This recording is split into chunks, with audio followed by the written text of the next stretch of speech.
afternoon, everybody. My name is Carly. I'm from the Worker Justice Center of New York. I have the honor of, I nominated Crispin Hernandez for an award, and I have the honor of giving it to him. He's not here in person today. As some of you saw the reaction of PEG from the AFL-CIO and Dr. David Michaels this morning on the panel when I suggested how can we challenge the agricultural industry to remove exclusions of farm workers in labor law. I'm not sure if you noticed their reaction. They said that the agricultural lobby is extremely powerful and almost impossible to defeat. In New York State, the Workers' Center of Central New York must not have gotten that memo. In 2013, Rebecca Fuentes and I started organizing New York State dairy workers. We started out addressing health and safety crisis. There have been 69 fatalities in our state from 2006 to 2015. So in 9 years, 69 fatalities on dairies. Our state became the #1 producer of yogurt in the country. The dairy industry is the most dangerous of all in agriculture, and agricultural industry is one of the most dangerous of all work yet. The rider on the OSHA Act prevents OSHA from having jurisdiction over what we estimate to be 95% of New York State's 5,600 dairies. We're in a health and safety crisis in the dairy industry in New York State. Our ultimate goal, however, was to address the fundamentally important right to organize. We met Crispin Hernandez in 2013, and for 3 years we escalated our work at his farm. He's a shy, soft-spoken, thoughtful person. He consistently came to those weekly phone calls that we had organizing across the state dairy workers to share his perspective. And when possible, he'd travel hundreds of miles on his day off if it happened to correspond when we had meetings. And when his co-worker, Francisco from Guatemala, was beat up by one of the farm owners, he's the one who called us and got help to the farm.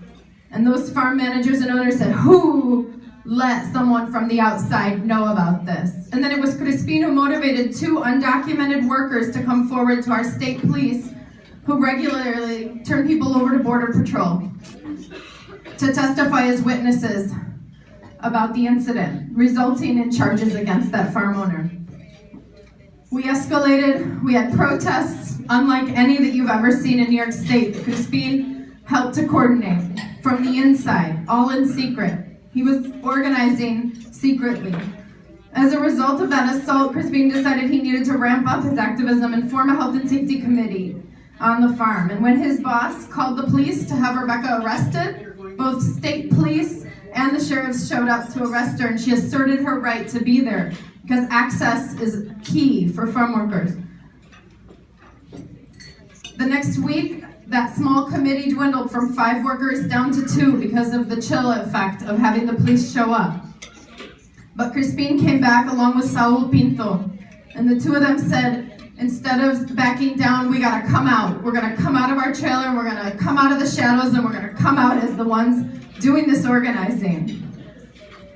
So we all walked out of the trailers together. He left that anonymity of organizing. He outed himself. And we walked out of the farm, out of those trailers in the dusk hours of a massive factory dairy farm, one of the biggest in New York, in the middle of nowhere, upstate New York. And as we were walking, the owner pulled up in like a buggy with a huge German Shepherd next to him. He identified the workers, and we said, we have a right to be here. And he said, I know. And he looked at him and he said, good night, boys. The next day they were fired. It was the perfect storm. It was the perfect storm we were waiting for. And it's led to our historic lawsuit in New York State, Hernandez versus New York State, for the constitutional right for all workers, including, not excluding farm workers, to organize. We hope to win.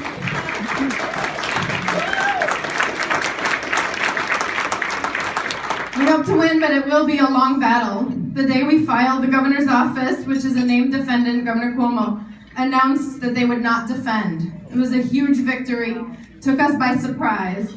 But as expected, the Farm Bureau came up with the money to fight the lawsuit and asked for standing. They cry poverty all the time, except when it comes to this. So they asked for it, and they've been granted standing, and it's going to be a long road.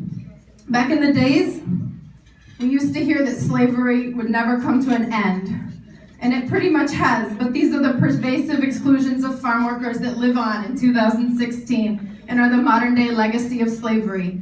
Crispin Hernandez, a 20-year-old Oaxacan Mixteco immigrant, has joined the new abolitionists to fight, and he's winning. Congratulations to all the workers of the Worker Center of Central New York for your audacity to take on the Farm Bureau and the agricultural lobby. Congratulations to Crispin Hernandez and all the New York State farm workers who fight for dignity and equality every day. This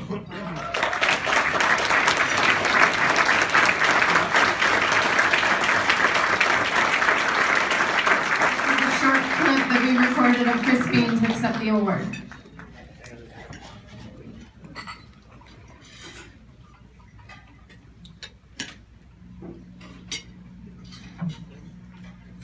Take this just about.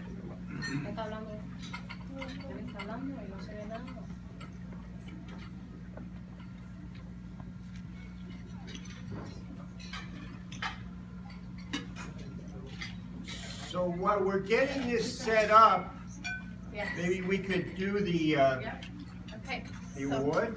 On behalf of Crispin, we're going to give this award to Victor Hernandez, with whom I've been organizing for a year and a half. I met him the day before one of those big protests on Mark's farm, and he came with a health and safety concern, and I said, can you just hold on a second, because I need you to come to this big protest 3 hours away, and he joined bravely. So thank you, Victor, for accepting this on Crispin's behalf.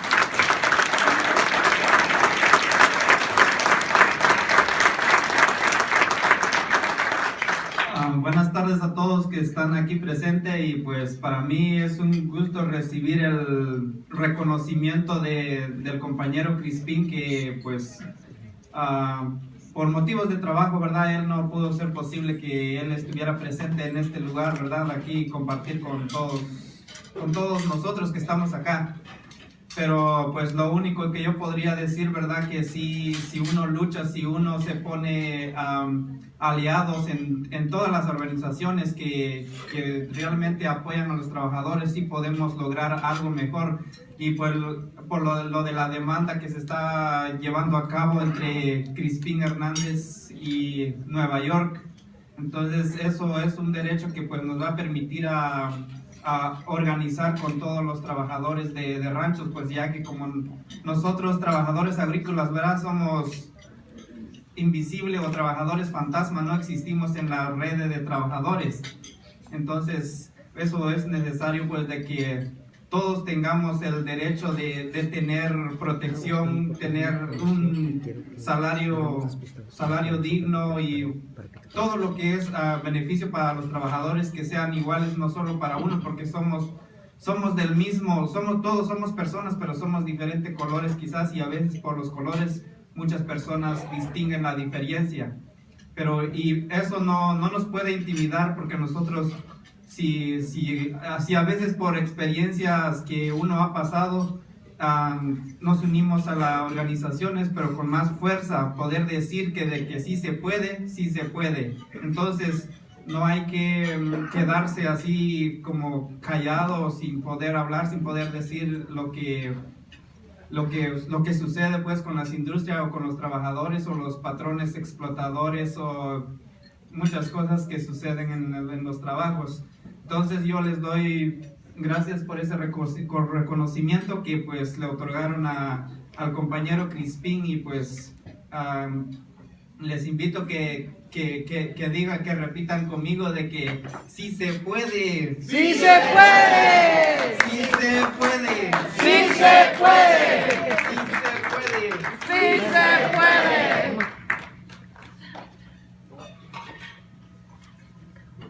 En primer lugar, quiero pedir su apoyo. Nosotros como trabajadores agrícolas en las fincas trabajamos muchas horas, incluso 60, 70 horas a la semana, 6 días a la semana.